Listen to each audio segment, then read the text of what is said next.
నేను ఆ రోజు సమైక్య ఆంధ్రప్రదేశ్లో ఎవరికీ దక్కని గౌరవం. 9 సంవత్సరాలు నేను ముఖ్యమంత్రి, 10 సంవత్సరాలు ప్రతిపక్ష నాయకుడు. తెలుగు జాతి కోసం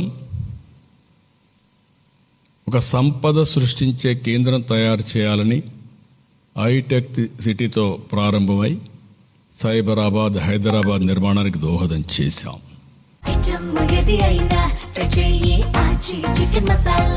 చికెన్ మసాలా అలాంటప్పుడు ప్రతి ఒక్కరిలో ఒక ఆవేదన, ఒక ఆవేశం. మాకు రాజధాని లేదు, ఆదాయం లేదు, విభజన జరిగితే కనీసం పింఛన్లు వస్తాయా అని చాలా బాధపడే పరిస్థితి వచ్చింది. ఆ రోజు కూడా నేను ఒకటే ఆలోచించాను, 2 ప్రాంతాలకు సమన్యాయం జరగాలి.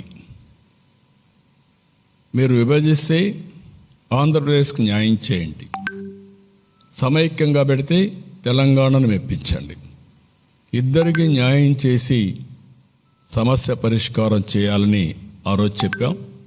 సరే, పరిష్కారం కాకుండా విభజన జరిగింది.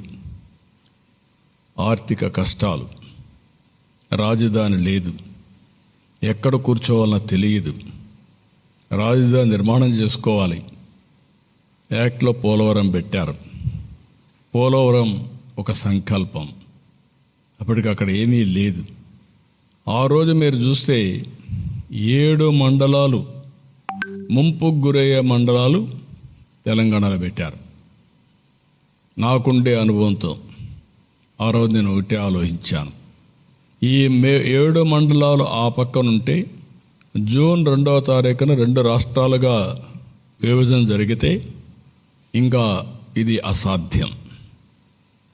మళ్ళీ తెలంగాణ అసెంబ్లీ యాక్సెప్ట్ చేసి లేకుంటే గవర్నమెంట్ యాక్సెప్ట్ చేస్తే తప్ప పోలవరం నిర్మాణం జరగదని చెప్పే ఉద్దేశంతో నేను ఎక్కడికక్కడ ముందే ఆలోచించి, ఎందుకంటే నాకుండే అనుభవం, ఆ సమయస్ఫూర్తితో యాక్ట్ చేసి ఆనాటి ప్రభుత్వం నరేంద్ర మోడీ గారికి, అదే మరిగా కొండే కేంద్ర నాయకత్వానికి చెప్పాను, 7 మండలాలు ఇస్తే నేను ప్రమాణ స్వీకారం చేస్తాను, మీరు ఇవ్వకపోతే నేను ప్రమాణ స్వీకారం చేయలేను. హైదరాబాద్ నేను ఎప్పుడు కూడా తెలంగాణకు వ్యతిరేకం కాదు, అది కూడా నా బ్రెయిన్ చైల్డ్.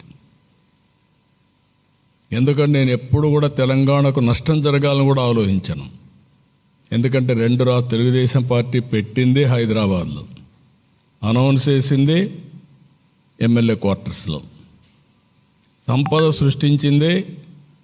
ఈరోజు ఇవన్నీ వచ్చాయంటే, నిన్న కూడా పార్లమెంట్లో మాట్లాడుతుంటే చాలామంది ఎంపీలు హైదరాబాద్ని గుర్తు చేసుకునే పరిస్థితికి వచ్చారు. అదే నాకు గౌరవం.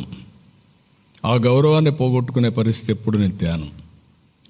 అలాంటి సమయంలో ఆ 7 మండలాలు కూడా లిటిగేషన్ పెట్టే పరిస్థితి ఉంటే, 7 మండలాలు మొట్టమొదటిసారిగా చరిత్రలో మీరు గుర్తుపెట్టుకోవాలి, పార్లమెంటు సమావేశాల కంటే ముందు కొత్త గవర్నమెంట్ ఒక బిల్లు పెట్టి ఆర్డినెన్స్ ఇష్యూ చేసి ప్రెసిడెంట్ కన్సెంట్ ఇప్పించి తర్వాతనే పార్లమెంటు సమావేశాలు పెట్టారు, రెగ్యులర్ బిజినెస్ స్టార్ట్ చేశారు. అది కూడా జూన్ 2వ తారీఖు కంటే ముందు. అప్పుడే ఇది సాధ్యమైంది. అక్కడి నుంచి విజయవాడకు వచ్చాం. విజయవాడకు వచ్చినప్పుడు ఎక్కడ కూర్చోవాలో తెలియదు, ఆఫీసు లేదు. ఒక SC office, irrigation SC office, అదే క్యాంప్ ఆఫీస్. అక్కడే నా బస్సు బస. ఆ తర్వాత మీరు చూస్తే నేను ఈ ఇల్లు తీసుకొని రెంట్కి వచ్చిన తర్వాత దాన్ని హైకోర్టుకి ఇచ్చాం. ఆ తర్వాత అది రాజ్భవన్ అయింది. అంటే సీఎం సెక్రటరియేట్ అదే, ఆ తర్వాత హైకోర్టు అదే, తర్వాత రాజ్భవన్ అదే. అంటే అన్ని పర్పస్లు ఒక మనకి ఏమీ లేదు అనడానికి ఇక్కడ ఒక ఉదాహరణ మాత్రం. చికెన్ మసాలా